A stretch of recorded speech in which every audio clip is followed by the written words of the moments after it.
What makes this a good bishop, whereas this one, not so much? Well, today we're comparing good versus bad bishops. Let's go.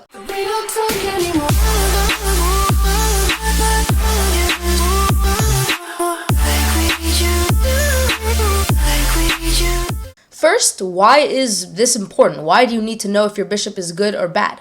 Well, for one, it helps you make smart choices in chess, like when should I trade a bishop? For example, if you have a really good bishop and your opponent has a really bad one, you definitely don't want to be trading your bishops.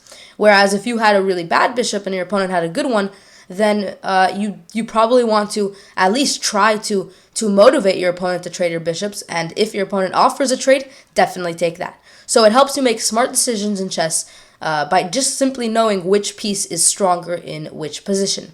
Let's get into how to identify good versus bad bishops.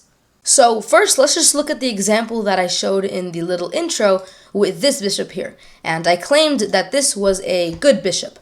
So now let's go ahead and try to figure out why that was a correct claim to make.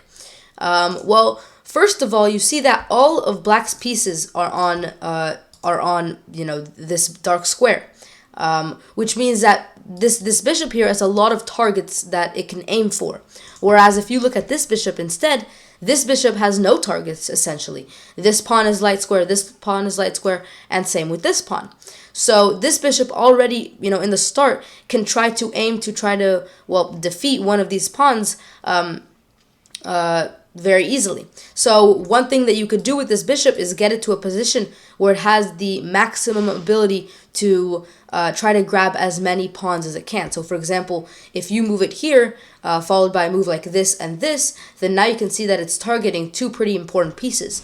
And all you need is to get your king involved into this one, and then you'd be able to grab this one up. And obviously this bishop here can never try to leave its side, because then you could grab this one. So this bishop here allows you to just put pressure on a lot of important pawns, and obviously if one of these pawns fall, then the whole game's essentially over, because this is such an important position where even just one pawn can make a difference. And if we were to compare this bishop instead, obviously, like I kind of mentioned, it has no targets, but a second thing that you need to look for is how much mobility does it have. Well, this bishop is blocked quite a lot. You notice that this bishop, it's only blocked by its targets. This pawn here, they'll never be able to actually block the bishop. Whereas this bishop, it can't get to this square, it can't get to this square, and this is quite a key square for the bishop actually, and it can't get here. And that may not seem like a huge deal, but it actually is. It blocks the bishop's mobility, which is another factor that you need to take into consideration when deciding which is a better bishop. Let's go into a second example. Let's look at this example right here. I want you to just pause the video and try to figure out which bishop is better and which is worse.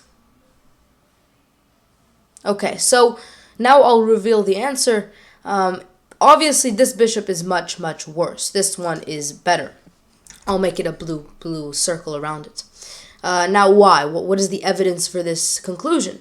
Well, first of all, just look at the mobility that this bishop has. This bishop is so free, and I'll mark these two diagonals. Obviously, this isn't a safe square, this isn't a safe square, this isn't a safe square, but you can see that it isn't blocked. And so although these aren't safe squares, these are still places that the bishop can eventually, once these pawns maybe are moved, this bishop can eventually get to.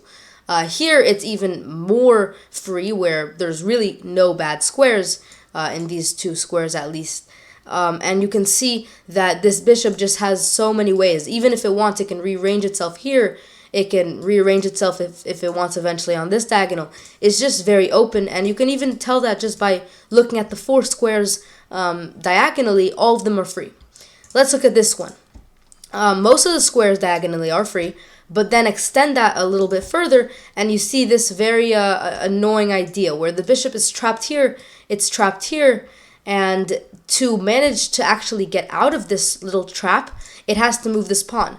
It can't. Okay, so one factor that you have to look at is how easily can we improve the bishop's position. One way is just to move the bishop, and here you can just move it maybe out of here, and then this is already a much better bishop. Even here, these are much better, this is a much better bishop. So A bad bishop doesn't always stay a bad bishop. But a second way to improve it is to move out the thing that makes it bad. But here you can't move it. So this even makes it another, this is another consideration that this isn't a great bishop for you. So here, if you can trade these bishops off, wonderful for white, not very good for black. And so that is another example. So now I want to kind of, teach you guys something. How do I make a bishop better? Okay. Because like I said, bishop doesn't stay bad or stay good the whole game. So there, a bishop changes its state throughout the game, a lot of times actually. So here, like I said, one way is to move out the thing that makes it bad. If you can move these pawns out, move maybe the rook here, look at how ultimately amazing this bishop is now. It has so much mobility. Look at this huge diagonal, and it's a very fun bishop to play with. But there are things blocking it, and notice although you can move this one out, these two are, stuck there. So another factor is how, easy it is to move the piece out of the way. And like I already mentioned, you can just move the bishop, okay? So although this would take a lot of moves, if you move the bishop here, it's ultimately a better bishop from the get-go.